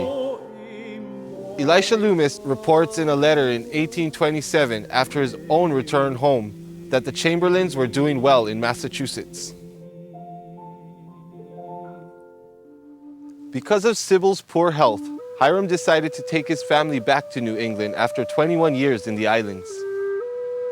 I think what surprised me the most in my research about him was just realizing how deeply attached he became to the Hawaiian Islands, that they touched him in a way that was very profound. I believe that he found a certain sense of spirituality there that he had not found in the hard rocks of Vermont. When the Binghams went back to New England in 1841, there were no pensions for missionaries. Occasionally, the board gave missionaries grants. The Binghams always thought they were going to come back to Honolulu. In fact, they never did.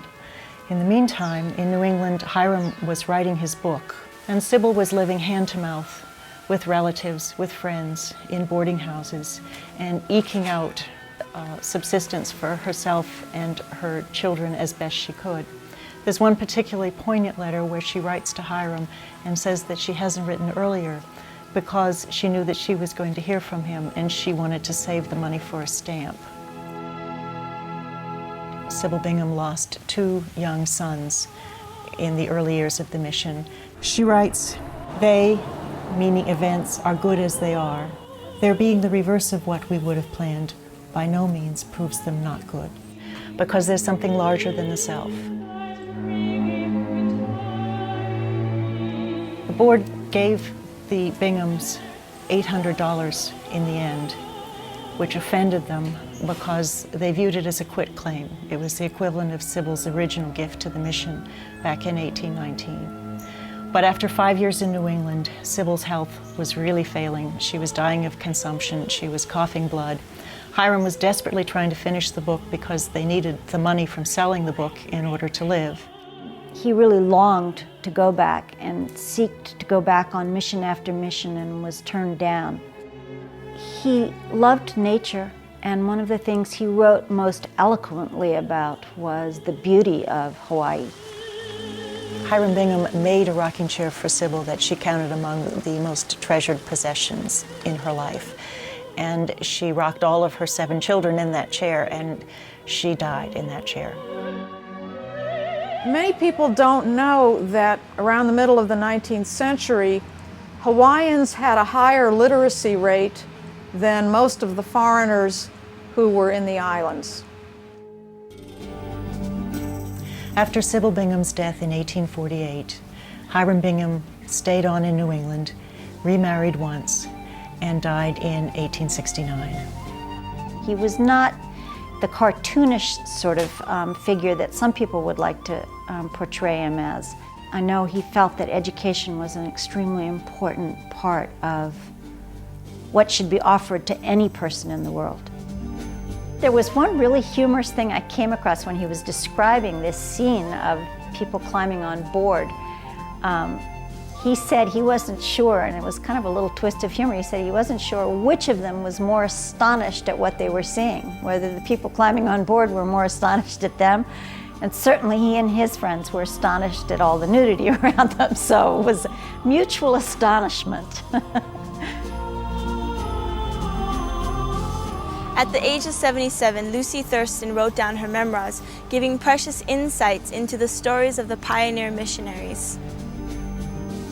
Like many of the missionary women, she had a number of troubles with health over the years, most notably breast cancer. She had paralysis at one point, which made the doctors wary of chloroform for the cancer operation. So she was asked, and she did endure it without any anesthesia. She took her children home when they were teenagers to settle them in schools in New England. She describes one of her returns to the missionary station after long absence. Those who had lived in our family knelt around me and wept aloud, bathing my hands with their tears. For several weeks, there was a continued series of calls, the kind-hearted natives coming by schools and by districts to welcome my return. Lucy Thurston nursed her husband Asa through his last illnesses. He had several strokes, and in the last days of his life, he lapsed into senility, or as she called it, a deranged mind. She herself lived on for a few more years. After Asa's death in 1868, she died of a heart attack in 1876. The Ruggles and the Whitneys established a station at Waimea, Kauai. Later, the Ruggles joined Chief Kapiolani on the Big Island. In the end, for the first company, the illnesses of both Elisha Loomis, the printer, and Samuel Ruggles among the early missionaries were serious enough that the families simply had to go home. The Loomises went back in 1827, and the Ruggles family went back in 1834. Samuel Ruggles, called Keiki, child, was beloved by Hawaiians. Actually, Samuel and Nancy Ruggles gave Hawaiian middle names to 3 of their children. Back in New England, Ruggles had one more big impact on the missionary history in Hawaii. He gave talks about the Sandwich Island mission, and in 1835, the young Amos Starr Cook attended one of them. Cook was so inspired by the stories that he made up his mind to also travel into the Pacific. He would soon be chosen to run the famous Royal School for the Ali'i. Later missionaries, when they researched the pioneer days, found reports like, for a time, under Kupihea and Kiaimoku, the 2 chieftains of Hanapepe, Mr. Ruggles, with his wife and 2 children, resided as a shepherd of the valley. One story goes that one day, Samuel was chased across the fields by wild cattle, and his native attendants came running and shouting and shaking their kapas so that their kahu could escape. The Whitneys remained in Kauai as missionaries for their entire adult lives. Samuel unfortunately died young in 1846, and Mercy stayed on alone. She wrote in one of her journals that of all the trials in her life, and there were many of them, they would hardly compare with what I felt at the loss of my dear husband. Her particular trial was that she sent 4 children back to the mainland, and in a sense she lost those children. There was even talk in Kauai all those years when she lived alone that Mercy Whitney was pupule, or crazy, because she had sent her children home. Living on after Samuel's death in Waimea, Mercy had very close relations with many Hawaiians who helped her with her household chores and with the taro patch that she maintained. She was particularly pleased when someone would come to the house and ask her to interpret a passage from the Bible, when she could take some of Samuel's books and teach them something. She was famous for her beauty, something that as a Puritan, she didn't want to hear about at all.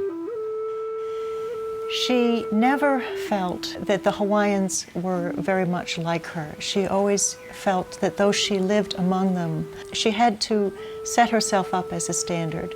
The idea being that Hawaiians needed to be raised up to a level of civilization which she could demonstrate. She died at the station in Kauai in 1872, after 52 years of Christian service. After her death, her relatives found many traditional items. Gifts like capes and bowls, strings and mats, kapa and leis, that Hawaiians of all kinds of ranks had given her over the years. In 1827, Elisha and Maria Loomis and their 3 children returned to New England for recovery and to deliver reports to the American board. Elisha supervised the printing of books in Hawaiian at Rochester, New York for a while, then moved to Mackinac Island in the center of the Great Lakes Waterway to teach Native American Indians.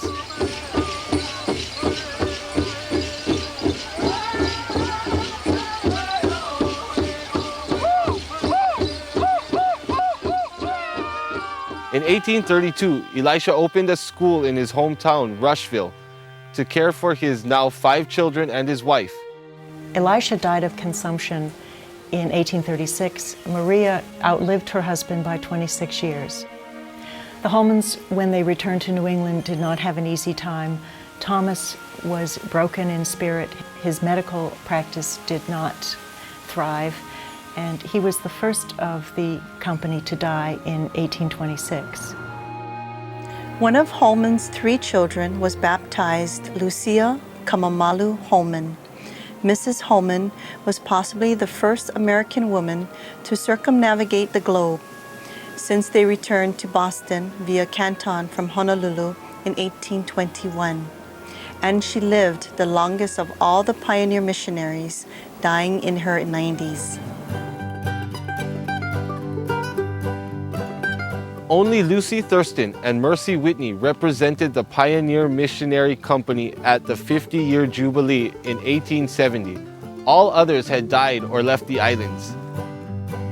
The new generation of missionaries looked back at the pioneers with reservation, finding them fanatical. But they entered a world that was already kind of Western, whilst the pioneers had found old Hawaii on the sharp edge of change.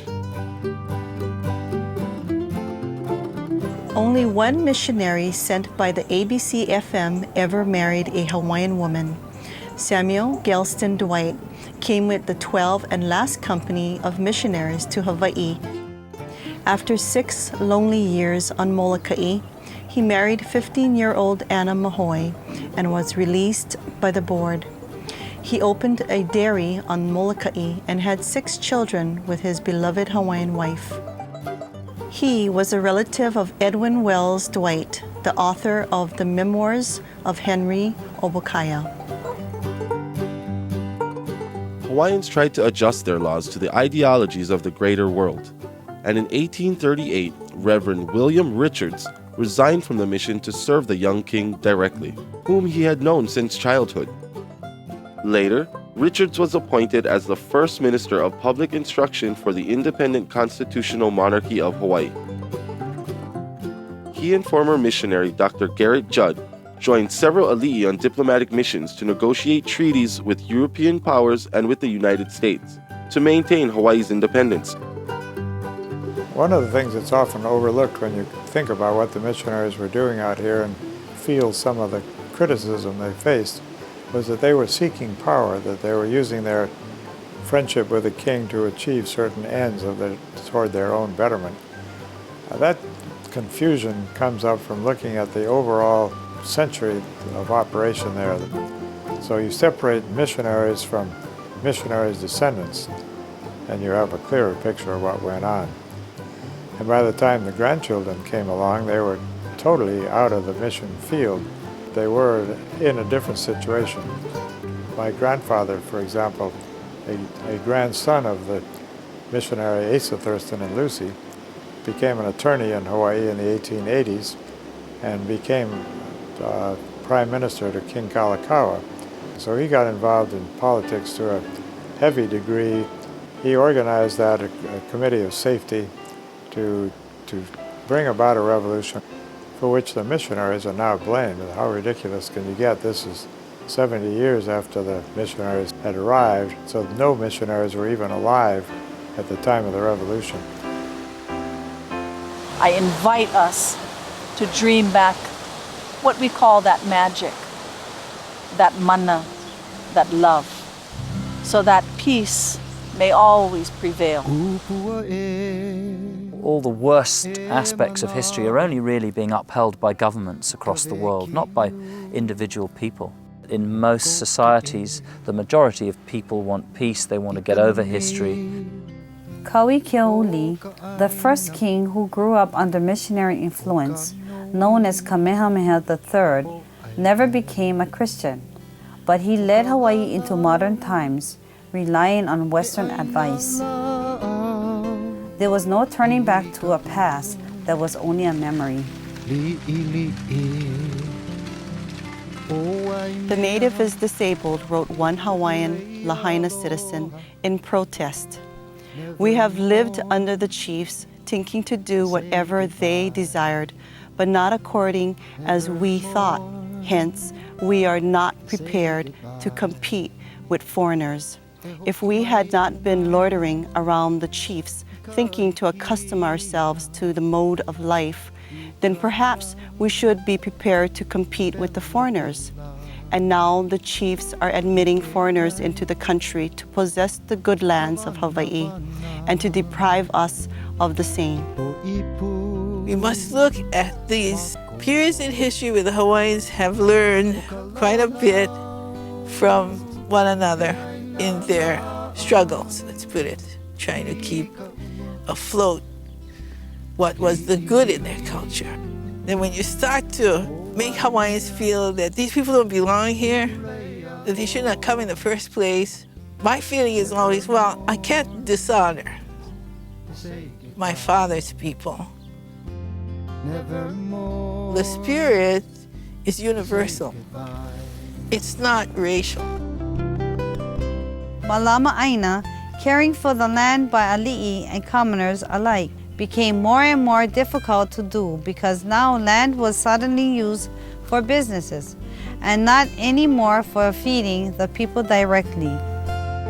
Kauikeauli, then Kamehameha III, said, I'm going to get rid of my total ownership, which I inherited from my father, who conquered all the islands in 1795, and then also received title to Kauai Nihau from Kauai. I want to return all those titles to the chiefs who lost them in my father's battles. The concept behind, let's say, dividing the land into 1/3 to the chiefs, 1/3 to the people, and 1/3 to the government. In 1848, all of Hawaii was divided into privately owned lands and in crown lands, which are meant to be inherited by the office of the ruler of the entire nation. Like everywhere else in the world, some people now got to own a lot. Others owned nothing. Chiefly families, early Western settlers, and clever newcomers divided the land among each other. The rest is common history. The struggle of interests escalated. And under still disputed circumstances, the Hawaiian Islands eventually became parts of the United States of America. Now we were tied into international economy and politics. the greater world had the tiny Pacific paradise in its grip.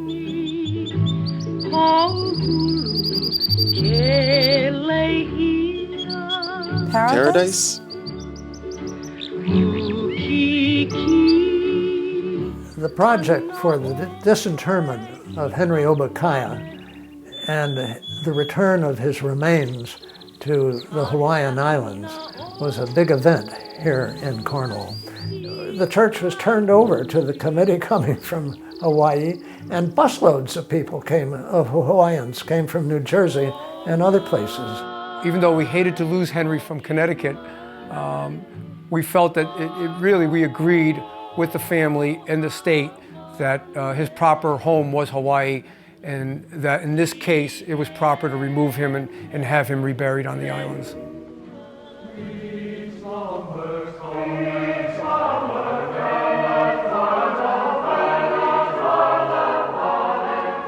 In a way, I can relate to him, wanting to get away and explore.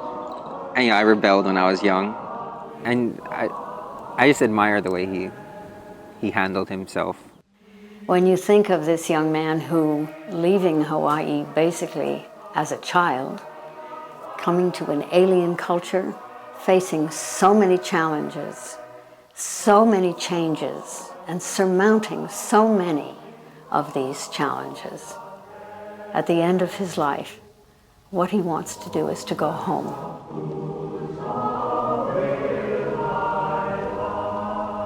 Unfortunately, we don't have a complete record of the original journal of Henry's writings.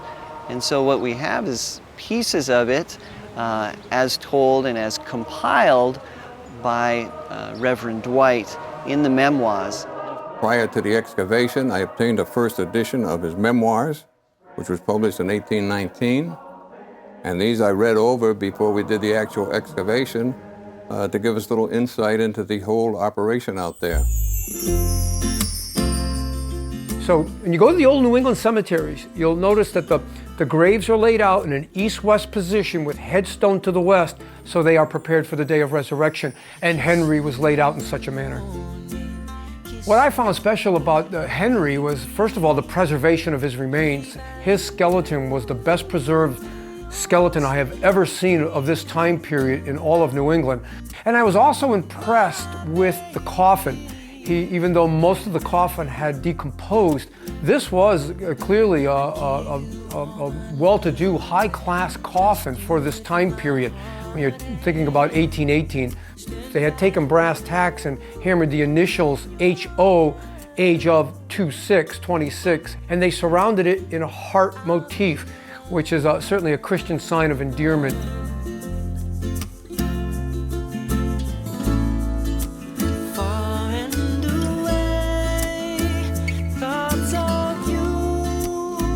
They put him on a double canoe and brought the casket over to Napopo, so we could sing and welcome him to Napopo. And with the horns blowing from the canoes and from shore, the place was bathed in orange from the sunset, and the spinning dolphins came out.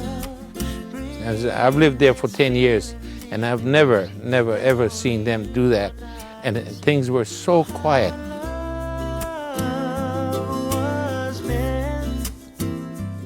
He learned a lot of things, and he wanted to pass this on. That's, to me, is one of the greatest things. It doesn't matter what culture you come from. We are all agents of history.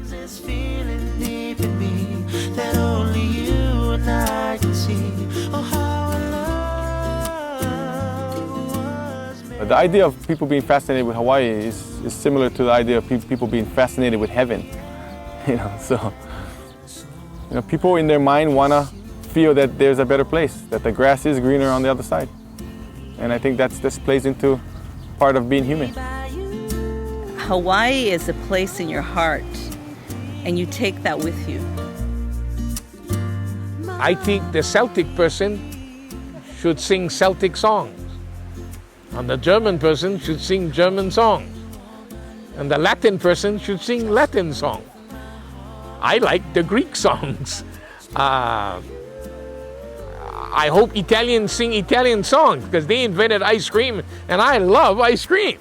So, you know, in other words, if you ask me, I want Japanese to sing Japanese songs because I like udon noodles. Because by doing what they do, they bring flavor and joy to my life. But I need to bring joy to my life because who I am. Kanaka, the shadow of Kane. There are many who want us to choose one flavor or another. I simply choose to be life.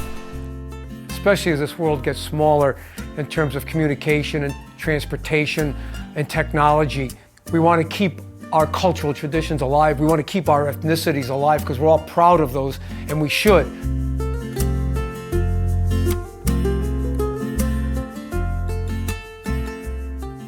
Are we so different? Hey, I don't think so.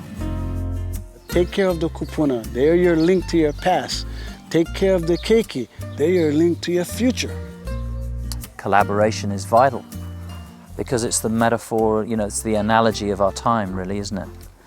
You know, getting over history and getting on with evolving into a higher state of being and consciousness on this planet. I'd like to think that science can help give information that will allow us to solve political and cultural issues.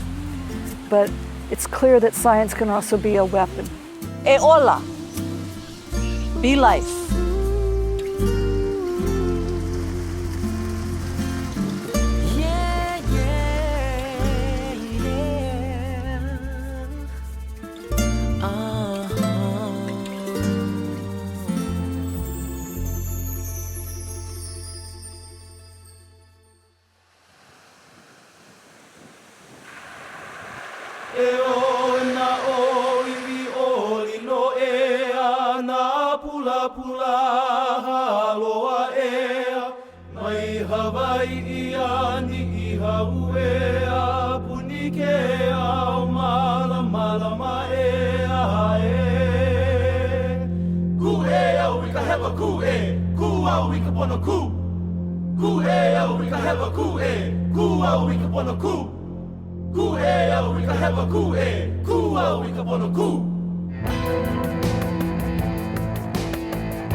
Kamaile a ala o pana eva e o mai e Hawaii o ke ave aina nui a ka wahine o ka lua o hilo i kanu anu a lehua Kamaile a ala o pana eva mauna loa mauna ke a hua lalai kilo hana na kua hili e koru mauna loa mauna ke a hua lalai kilo hana na kua hili e koru e o mai maui a kama a ka hokola me a kana loa o la na i o ka ula au moro ka hinui a hina puleo o e o mai maui a kama la a ka hokola me a kana loa o la na i o ka ula au moro ka hinui a hina puleo o hale a kala me moa ula nui ana i hale me kama ko hale a kala me moa ula nui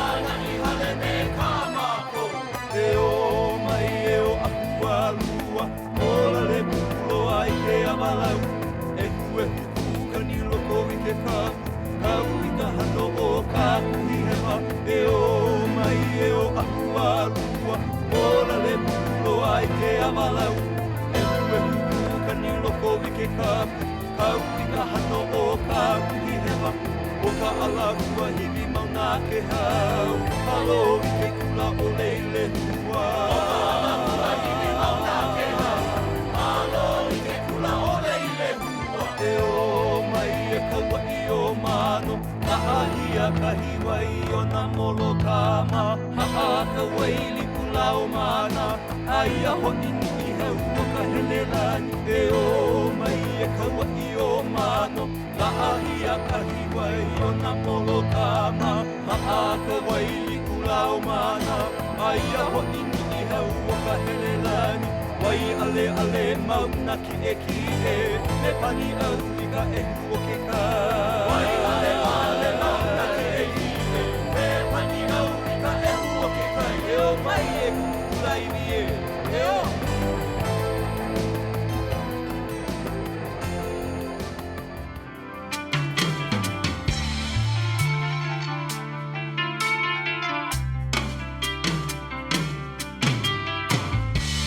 Just another day in paradise.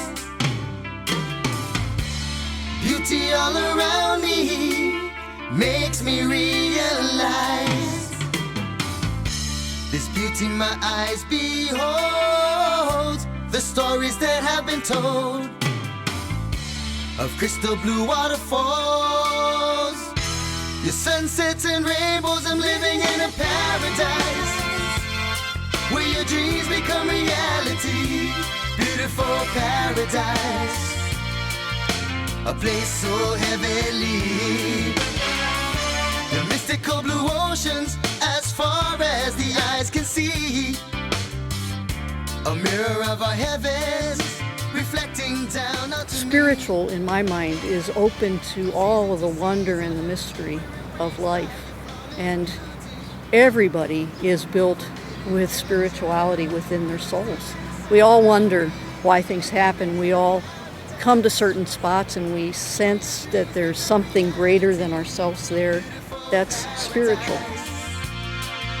A place so heavenly.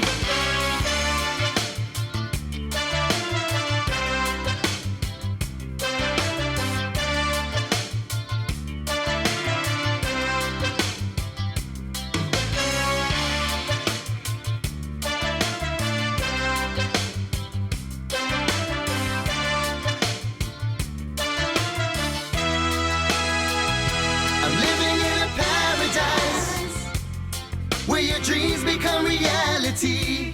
Beautiful paradise, a place so heavenly.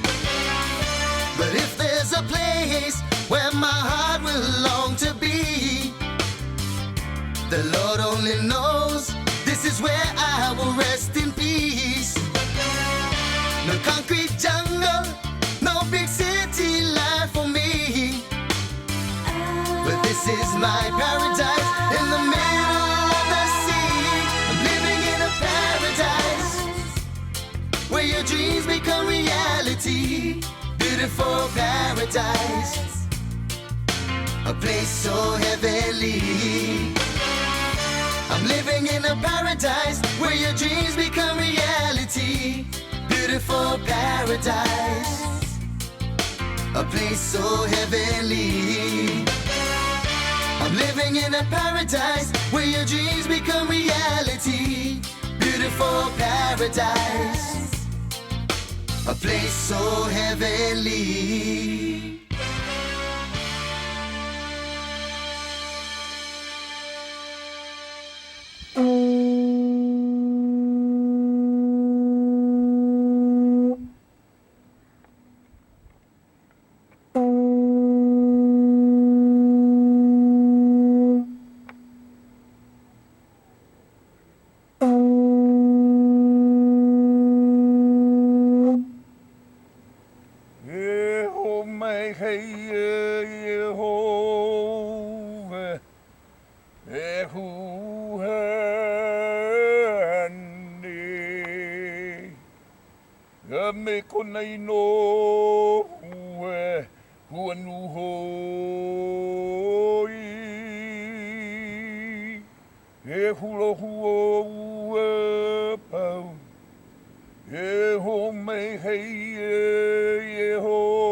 Kalamei ko halapau, kamei kalamei ko meumea pau.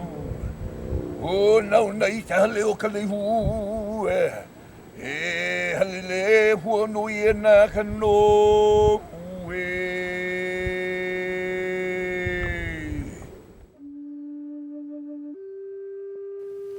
Share that mana, the wisdom and knowledge that you gain, so that it can live on for the rest of the existence of the humans on this earth. Aloha, auiho. God bless.